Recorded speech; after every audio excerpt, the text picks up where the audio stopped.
Alright, hello everyone, and welcome to what's going to be one of my shorter videos. But hey, I guess it'll be informative too, right? Anyway, so, you can see in War Thunder the hangar is a bit different. We are celebrating today their 5-year anniversary, essentially. I believe this is about a 4 or 5 day event going on. Not quite sure which one though. It's the prolonged battles in celebration of this event, so I believe it's been going for a week. I might be mistaken, but while it's going on, they do have 50% discounts for the vehicle packs in the Gaijin store. I'm gonna kill my dog if he doesn't shut up. Wait. They have 50% discounts in the Gaijin store, so go on, head over and check that out, I guess, if you want to spend money on stuff. Anyway, so people are probably wondering, especially the newer people, what is all this stuff in the hangar? And that's exactly what I'm here to tell you. So I guess we'll just get right into it. This right here is a pile of stalinium. If you don't know what stalinium is, it's what the Tu-4 is mostly made of, along with most of the Russian tanks. It's basically, well, it's secret, classified, I can't really say it, or the KGB will come knocking on my door and trying to kill me, so I guess I really shouldn't touch on the topic too much. Anyway, so, right over here is probably one of the first monuments that, in chronological order anyway, that should be here. You see, the first tanks to be added to the game were both the German and the Soviet tanks. So, we have a convenient T-34, or excuse me, a fitting T-34 right here, and a Tiger, signifying the Soviet and the German tanks being added. Pretty cool right there. Right down here we have some secret documents. I can try and get a better view of them right here. Secret documents with a K. Secret documents. Anyway, right back over here we have some more secret documents next to this rubber tank, or rubber balloon tank.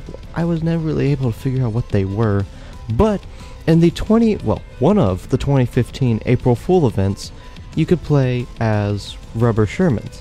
And these rubber Shermans, I guess they were balloon Shermans? I still don't really know. I'll call them rubber Sherman. We'll call them, well, balloons. Balloon Shermans. Yeah, there we go.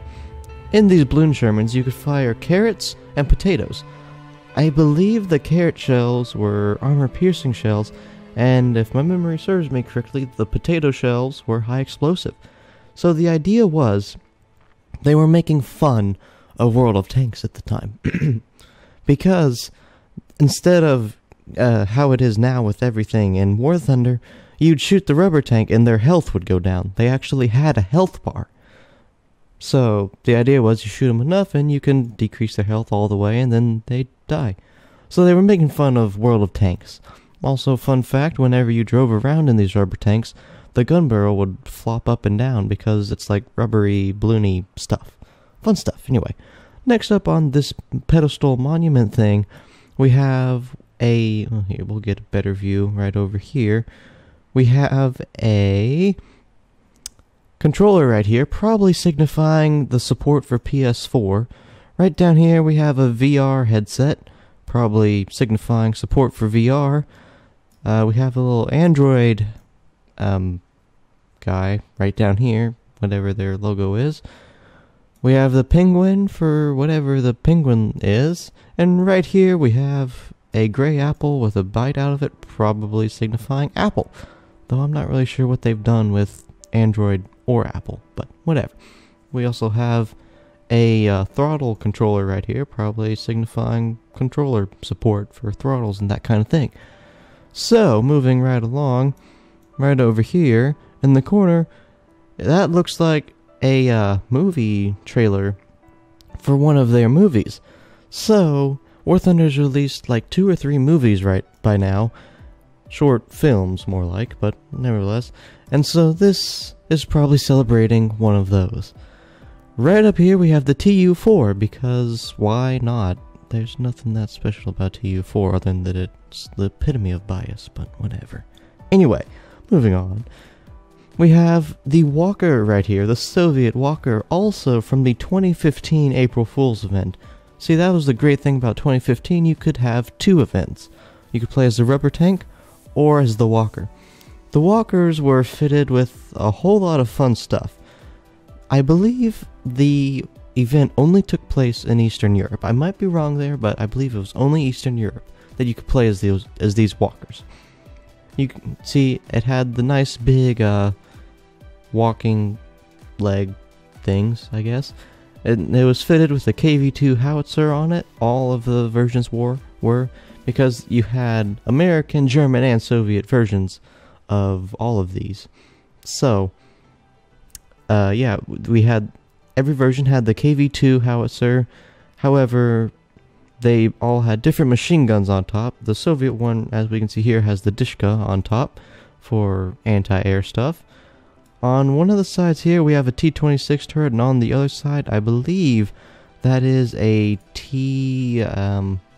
right up here, it's the T-70 turret, if I'm not mistaken. It's either T-70 or T-60. Actually, I think it's the T-60 turret.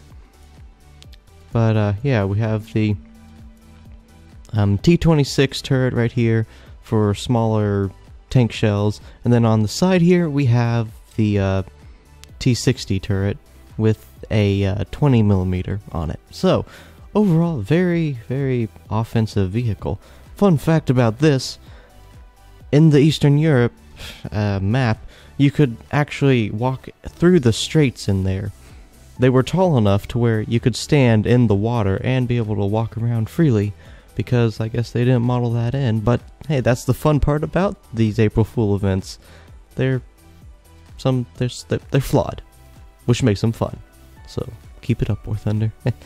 Anyway, right here we have a ship signifying the closed beta testing of Naval Forces, which I can't remember if it's open or closed right now, but either way, I just think it's really cool how they got the water to look how it did right here. Anyway, moving right along, we have right up here, we have the M60A1 Rise and the T-64. This is signifying the Tier 6, the start of Tier 6. The fun thing about the M60 Rise right here is it has ERA, Explosive Reactive Armor, or something like that. So whenever a high explosive shell shoots it, these things explode, and it does less damage to everything else on the tank. Similarly, the T-64 doesn't have explosive, however it does have these pads on the side which help to absorb high explosive shells, and it has a composite armor inside its front plate and turret. So, that's the fun fact about that. We can see here, we have some bombs right here, we got a few torpedoes right over here because it looks cool. Anyway, over here, these planes, we have the French Air Force right here, signifying the French. Right over here we have the Italian Air Force. These are both really new factions to the game, however, I believe the Italians are getting tanks very soon, if I'm not mistaken. Yeah, they're getting tanks soon. So that's a fun thing for them, I guess. French planes over here, Italian tanks over here. And another fun thing, the 2013 April Fool's event, right down here, the Pony Air Force, which I was not a part of. I was a part of the next April Fool's event. This is when I got my War Thunder career started. However, in the Pony Air Force, they could fly around. I believe the wings had animations and stuff like that. The Gatling guns right here, these mini guns, they shot rainbow shells. So it was basically whenever you get shot by these, it's just a barrage of rainbow. Also, they shot rockets right here out of these huge rocket pods. Not realistic at all, but everyone loves it. It was just kind of hilarious, lighthearted fun, like most of the April Fool's events used to be. Right up here in the distance here, we can see Jilla. This is the first April Fool's event that I was a part of, you see. This was the 2014 April Fool's event, where the idea was you were a bomber, and you were being invaded by this giant snail up here. And so you'd bomb it, you'd shoot it, you'd try and blow it up. And if you did, you got a whole lot of XP. Even more so than the weird economy way back then. So yeah, there's also YouTube videos of people being able to fly into it. I was never able to do it myself. However, I heard if you flew in through the mouth, you could enter into its shell and stuff like that, which was interesting. Again, playing off of the poorly created part with these AT-ATs. The guy Jilla thing was poorly created too, as far as hitbox and things go, but that's what made it awesome. So, next up we have the 2017 April Fool's event, which I made a YouTube video on. The helicopters right here, as well as the modern tanks, which I'm not able to find any modern tanks in the hangar anywhere. I would have thought they might have put one over here, maybe in there or over here, but I have not been able to find any modern tanks around here.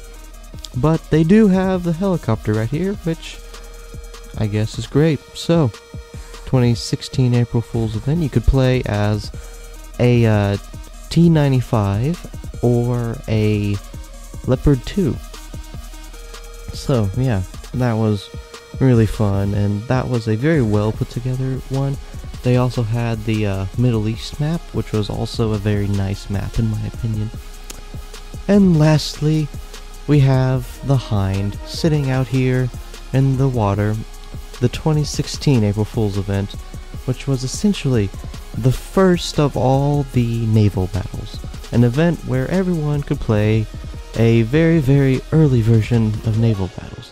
Fun fact, if you went outside the playable area and you got the return to battle thing, as soon as the timer ran out on that return to battle thing, the Kraken would come up and sink your ship. Yeah, fun fact. Anyway, I hope you guys have found this helpful, and I just hope War Thunder lives on. I hope to see what they do for a 6-year anniversary. Anyway, thank you guys for watching. Have an awesome day. Remember, check out the packs in the store. Peace out.